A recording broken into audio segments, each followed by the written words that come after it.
blame on those, the highest leadership in the land, for what's happening in Atlanta. Dr. Jackson, again, your response to the mayor's remarks?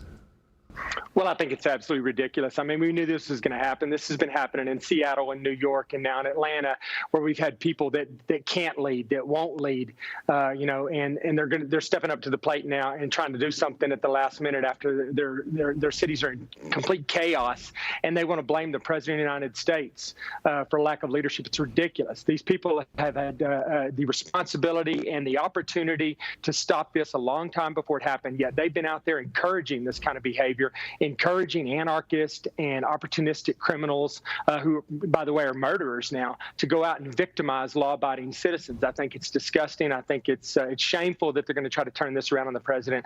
This is not the president's fault. This is the fault of the mayors and the governors of these places that should have stepped up to the plate and stopped what was going on a long time ago. That's their job. That's their responsibility. And unfortunately, I don't want to see anybody get hurt, but the people in these places, they're reaping what they've sown in electing these types of leaders that can't lead and that won't lead.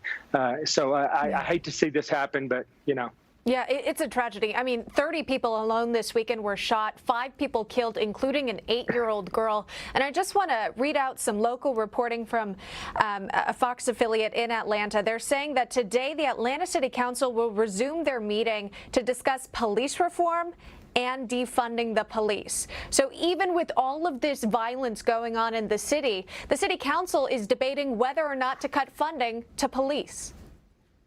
Well, it's ridiculous.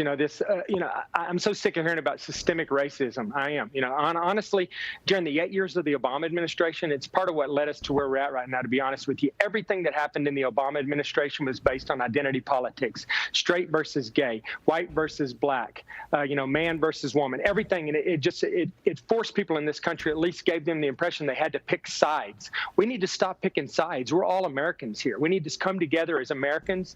We need to support our police. We need to reestablish law and order in our cities, and we need to get back to work. And we can't do any of this until we reestablish law and order. And so I'm so sick of this. I just think that we all need to come together as Americans. Dr. Jackson, you are running as a congressional candidate. If you were in this situation in your community, in your district, how would you handle it?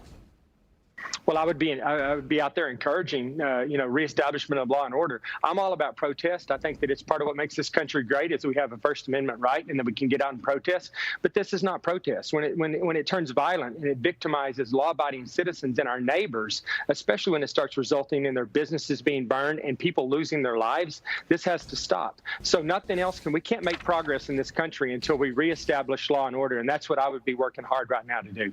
All right. Switching gears here, I want to talk about the president's 4th of July celebration speech. He touched on the coronavirus testing here in the U.S., and then we'll get your reaction. Listen to this.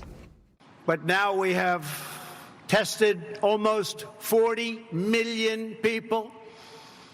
By so doing, we show cases, 99% of which are totally harmless.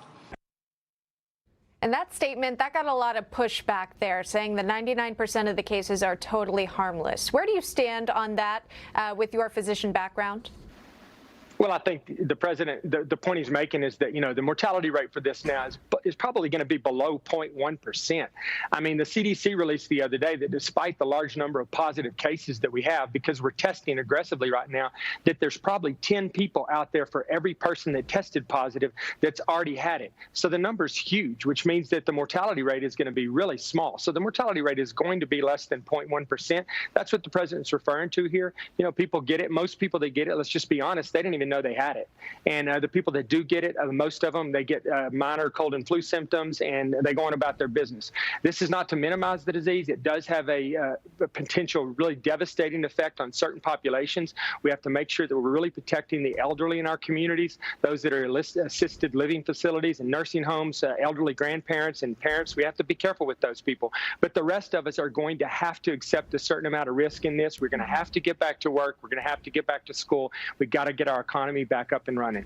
All right. We'll leave it at that. Out of time with you today, but that's Dr. Ronny Jackson, Republican Texas congressional candidate and former chief medical advisor to President Trump.